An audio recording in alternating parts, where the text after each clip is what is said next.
Break के बाद भोपाल से बड़ी खबर मिल रही है, जहां पर रैगांव की हार बीजेपी नहीं भूल पा रही है। बता दें, मंडल अध्यक्षों पर कार्रवाई हो सकती है। दमोह विधानसभा क्षेत्र में मिली हार के बाद भी कई मंडल अध्यक्ष हटाए गए थे। रैगांव विधानसभा क्षेत्र की हार का विश्लेषण अब बीजेपी कर रही है।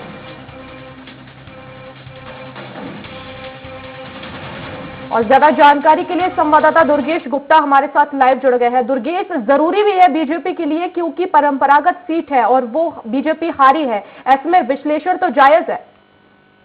बिल्कुल वर्षा, अगर देखा जाए जो 3 विधानसभा सीटों पर उपचुनाव था, 3 विधानसभा सीटों में से 2 विधानसभा सीटें तो भारतीय जनता पार्टी के खाते में चली गई थी, मगर एक विधानसभा सीट कांग्रेस के खाते में गई है, जहां पर कल्पना वर्मा ने वहां से जो बीजेपी की कैंडिडेट थी प्रतिभा बागरी, उनको हराया है और कांग्रेस के खाते में गई है यह सीट। अब इसको लेकर Bharatiya Janata party action mode पर जरूर नजर आ रही है और भारतीय जनता पार्टी ने तय किया है कि जो वहां के मंडल अध्यक्ष हैं और जिनकी भी गलती होगी उनको उनका खामियाजा भुगतना पड़ेगा। जहां तक कि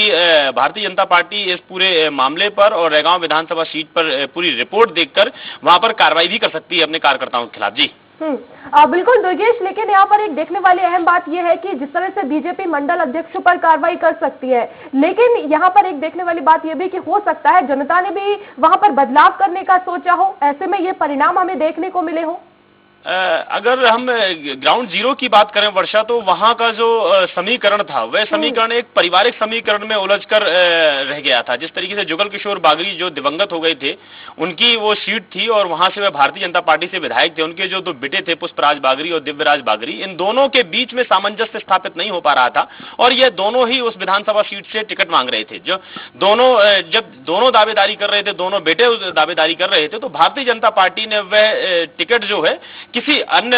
उसको दे दिया, जो कि हालांकि प्रतिभा बागरी भी उनकी दूर की रिश्तेदार थी, लेकिन यदि देखा जाए तो वह एक करीबी रिश्ता जिसे कहते हैं, करीबी रिश्ते में नहीं थी जुगल किशोर बागरी की, जिस वजह से वहां पर जो बागरी समुदाय है, बागरी समुदाय में करीब 4 से 5 कैंडिडेट्स वहां पर हो गए थे और सभी लोग एक दूसरे के विरोध में हो गए थे। क्योंकि वहां पर जो बागरी समुदाय, बागरी बाहुल्य है, विधानसभा सीट है, वहां पर करीब 60 to 70% बागरी समुदाय ज्यादा रहता है रायगांव विधानसभा सीट पर। तो जीत और हार का जो सामंजस्य है वह बागरी समुदाय के खाते में ही जाता है। इस वजह से बागरी समुदाय में एक सामंजस्य स्थापित न होने की वजह से भी कांग्रेस पार्टी को इसका फायदा मिला और भारतीय जनता पार्टी को इसका खामियाजा एक हार के रूप में देखना पड़ा। लेकिन दुर्गेश, क्योंकि बीजेपी हमेशा कांग्रेस पर परिवारवाद का आरोप लगाती है, ऐसे में क्योंकि बागरी परिवार की ही यहाँ पर सीट रही है और परंपरागत सीट यहाँ पर बीजेपी के है, बागरी परिवार का यहाँ पर दबदबा रहा है, वो बात अलग है कि दूर के रिश्तेदार है, लेकिन बागरी एक शब्द जुड़ा हुआ है, तो ऐसे में कहीं ना कहीं जनता के मन में भी होगा कि नहीं, हम इस बार बदलाव करते हैं और जो परंपरागत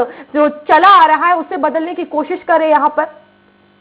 बिल्कुल स्वाभाविक तौर से जनता, यदि हम देखा जाए तो उसमें 2 धड़े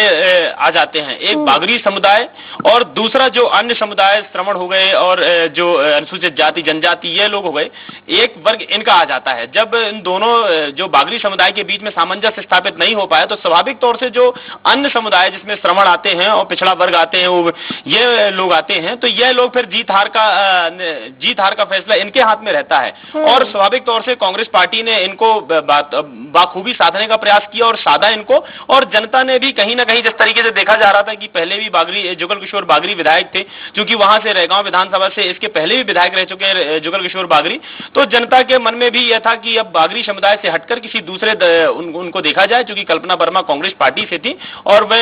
सीट जीती है। बिल्कुल दुर्गेश, क्योंकि दमोह विधानसभा का जब हमने चुनाव देखा, उपचुनाव, तो ऐसे में वहां पर भी कांग्रेस को जीत मिली, तो क्या लगता है, क्या बीजेपी, क्योंकि जोबट बीजेपी के खाते में गई है, लेकिन क्या रैगांव के लिए बीजेपी इतनी आश्वस्त थी कि वहां पर जिस तरह से विधानसभा चुनाव दमोह में जिस तरह की रणनीति बनाई गई, क्या हमने देखा कि जोबट में उस तरह की रणनीति बनाई गई हो, लेकिन रैगांव के लिए क्या उतनी आश्वस्त थी कि वहां पर किसी भी तरह की रणनीति नहीं बनाई गई बीजेपी की तरफ से? वर्षा, अगर हम दोनों दलों की बात करें, यहाँ पर विधानसभा सीटों पर जो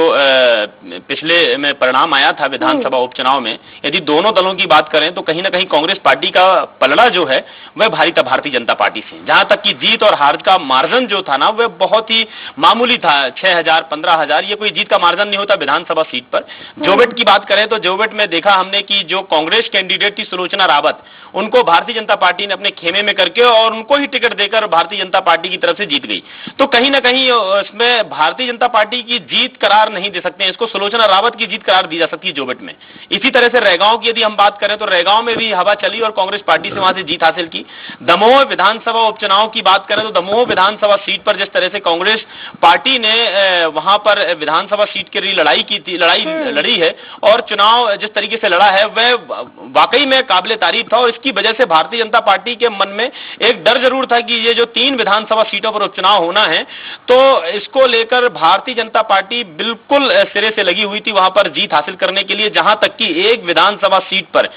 7-7, 8-8 मंत्रियों की ड्यूटी तैनात की गई थी। उसी के साथ साथ में प्रशासन भी, अब चूंकि मध्य प्रदेश में सरकार भारतीय जनता पार्टी ये तो स्वाभाविक तौर से प्रशासन भी जिसकी सरकार होती है उसी की तरफ से उसी की आबो हवा में चलता है। तो कहीं ना कहीं भारतीय जनता पार्टी बिल्कुल सिरे से लगी हुई थी इसमें जीत हासिल करने के लिए विधानसभा सीटों पर। हालांकि रैगांव में विश्लेषण तो कर रही है, लेकिन अब विश्लेषण का परिणाम क्या होगा ये तो आने वाला समय बताएगा। क्या मंडल अध्यक्षों पर कार्रवाई होगी